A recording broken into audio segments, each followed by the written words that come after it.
म्हणजे म्हणून तर एकनाथ खडसेंना अब्रूनुकसानीची नोटीस. खडसेंनी केलेल्या आरोपानंतर महाजनांनी आज मुंबईत पत्रकार परिषद घेतली.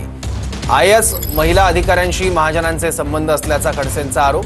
खडसेंसोबत महाजनांनी अनिल थत्ते यांनाही नोटीस बजावलेली आहे. खडसेंनी काही आरोप केले होते गंभीर. खडसेंनी केलेल्या आरोपानंतर महाजनांची आज मुंबईत पत्रकार परिषद होणार आहे. या पत्रकार परिषदेत गिरीश महाजन सविस्तर आपली भूमिका मांडण्याची शक्यता आहे. एकनाथ खडसेंनी माझ्या व्हिडिओचा राजकीय हेतूने विपर्यास केला असा आरोप अनिल थत्तेंनी केला. खडसेंनी महाजनांबाबत केलेले बदनामीकारक वक्तव्य माझ्या व्हिडिओत नाही असं अनिल थत्तेंचं म्हणणं आहे. थत्तेंच्या व्हिडिओचा दाखला देत IAS महिला अधिकाऱ्याशी महाजनांचे संबंध असल्याचा खडसेंनी आरोप केला होता. यावर आता अनिल थत्तेंनी उत्तर दिलं आहे. खडसे आणि हे तुमचे महाजन यांचं कित्येक दशकांचं वैर आहे. खडसेंनी काय केलंय की त्यांनी माझा जो मूळ व्हिडिओ होता त्यातली विधानं मोडली, तोडली, थोडी वाढवली आणि एक्झॅगरेट करत मांडली आणि तो विषय खडसेंनी विपर्यस्त पद्धतीने मांडला.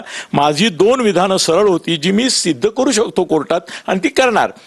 माझ्यावर काय याचा बदनामीचा खटला तो होतोच.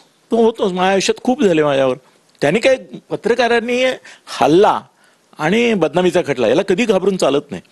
पत्रकार तोच मोठा होतो ज्याच्यावर हल्ले होतात, कारण त्याचा विरोध, तो जे बोलतोय त्याला महत्व असतं म्हणून त्याला मारायला लावतात ना लोक. मी 10-12 वेळा मार खाल्लाय. खटले तर मोजण्यापलीकडे आहेत माझ्यावर, पण मी कधी माफी मागितली. इव्हन मला ज्यांनी हल्ले केले त्यांनी पण सांगितलं की साहेब तुम्ही एका शब्दाने सॉरी नाही बोलले, सोडा मला, help no, I will fight back.